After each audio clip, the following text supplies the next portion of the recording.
Hey everyone, it's your friendly neighborhood coach, Jason. Today I am talking about something that is eating away at people's joy, energy, and even sometimes their sense of self: burnout.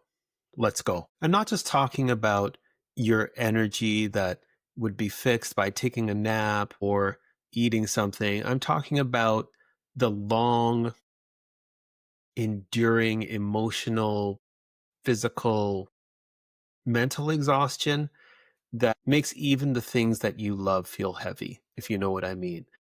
You may not be experiencing it, and we'll have some tips for people who are helping people who are living with this. This is something that's very common for people who are caregivers and are also working or striving to be excellent at the things that they do. Here are some tips. I want to unpack how striving for excellence can drive us to burnout, but also how generative relationships and activities can give back to us instead of draining us, and how we can show compassion to ourselves along the way. In their book, Burnout, Emily and Amelia Nagoski, I hope I got that right.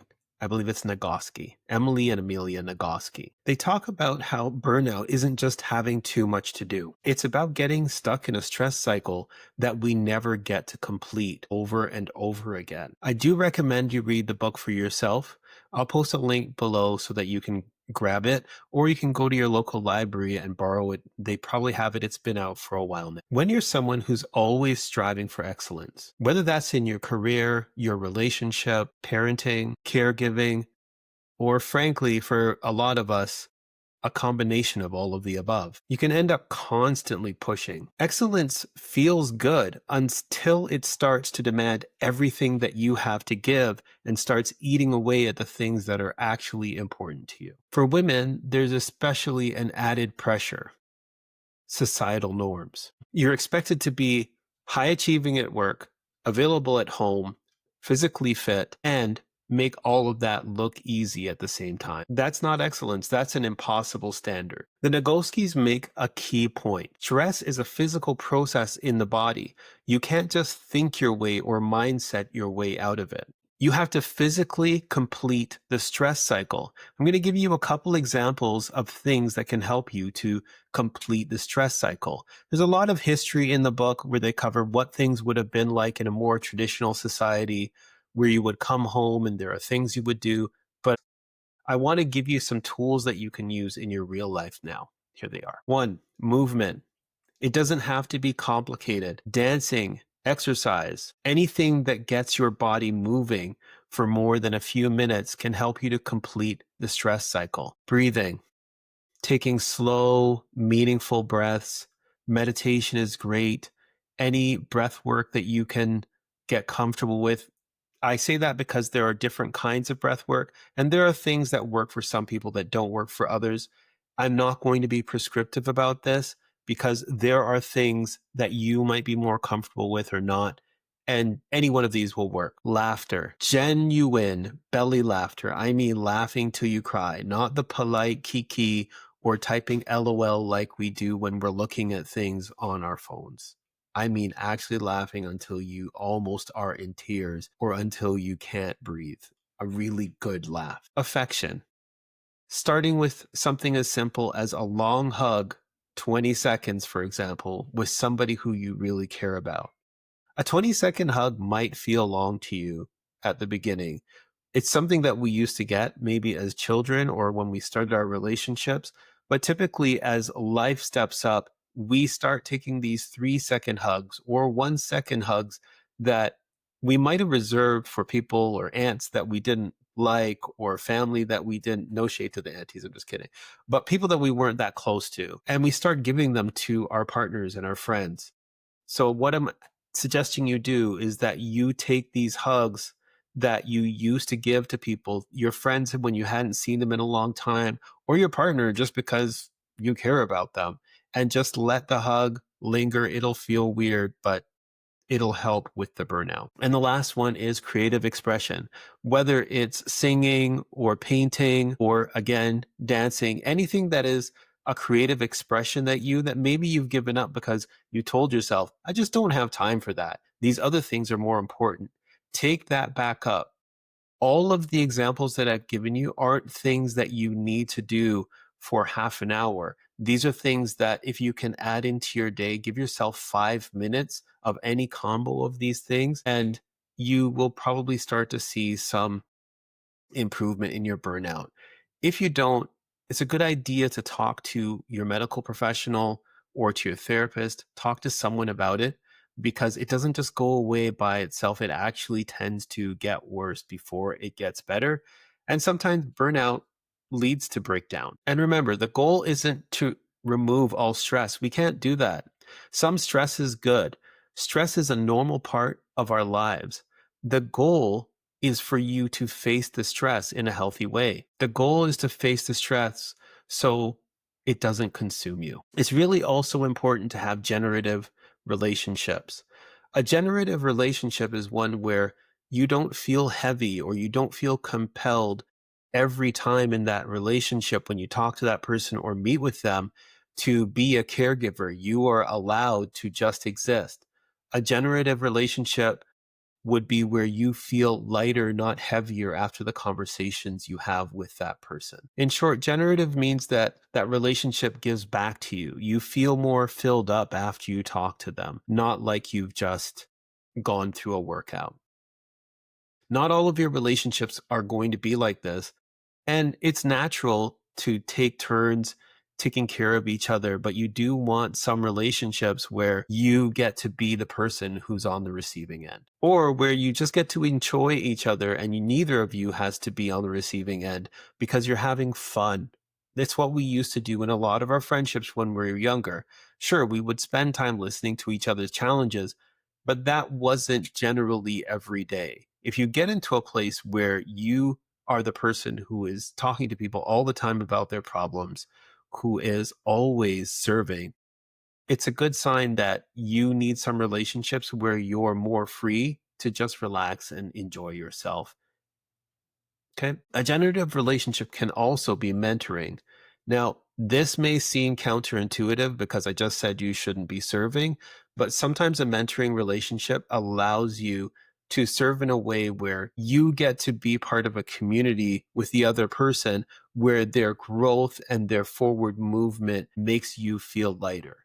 Now, this is not you becoming somebody's therapist. This is you helping somebody reach their goals, typically someone who's younger than you or behind you who needs help in moving forward. A lot of people do find this as something that can be generative for them. I caution this, especially if you're experiencing a lot of burnout. So that can work, but generally speaking, I would try to stick to relationships where you are not doing all the work. There's one thing I wanted to say about rest. Yeah, I said that burnout doesn't necessarily involve just needing a nap, but I want you to hear this loud and clear. You don't need to earn your rest. Most of us are actually running in a sleep deficit. So, one of the things that I want you to understand is yes, it is important for you to rest well and regularly and not say to yourself, oh, I'm just going to stay up and get this work done. Or because I work so hard, I now need to stay up and binge watch my favorite show until it's really late. If you want to feel better, it is important that the other things I talk about all the time, that you do take care of them, that you're resting well, you're eating well, you're staying hydrated. All of those things do matter for your health in burnout as well. And here's the bonus. If you're watching this to support somebody who's going through burnout, here are some ways that you can help. One, I know this is hard. Listen without fixing. A lot of the time, people need you to listen without you having an agenda that you're going to fix what's wrong with them. They need you to acknowledge them and not look at them as something that needs to be fixed. They just need your presence. Okay, that's really important. Number two, validate their reality. Let them know that you see how hard they've been working and how much that they are carrying. It's really important that people feel seen and that they're not working in vain. This next one is actually really important. You need to remove invisible labor. What is invisible labor?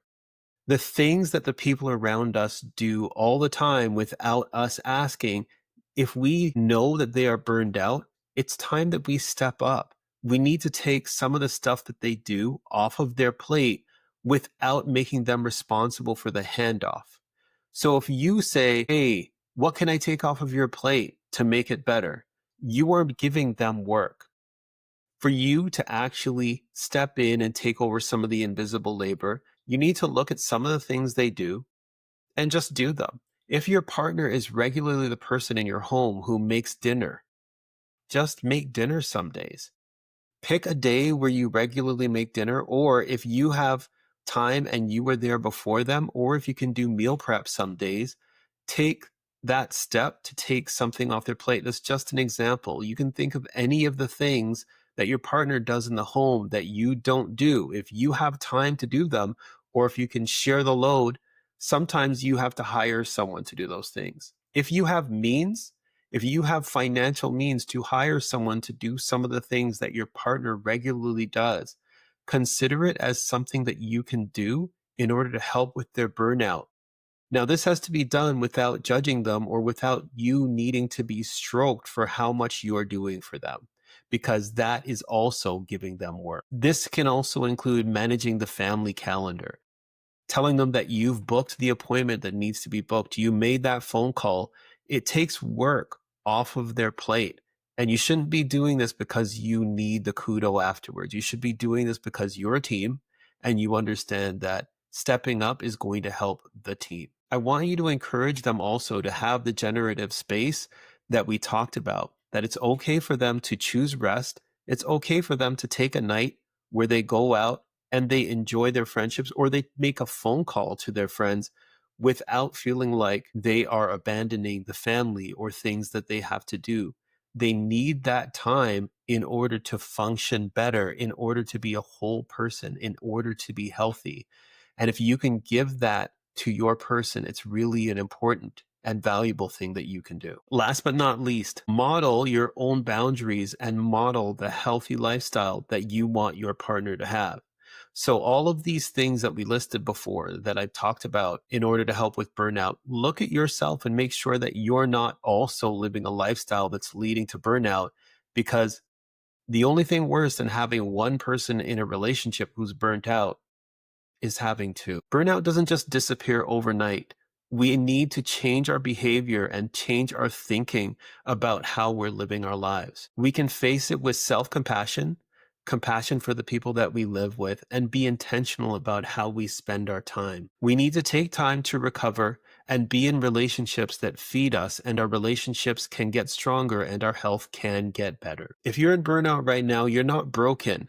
You're a human being who is trying to do a lot of things really well. You can get better. Recovery is possible. If this resonated with you, I'd love to hear your stories in the comments, or you can email me. I'll drop my email below. And if there's someone you know who needs to hear this, please feel free to send it to them and share it with. Take care of yourselves and each other. Have a good day.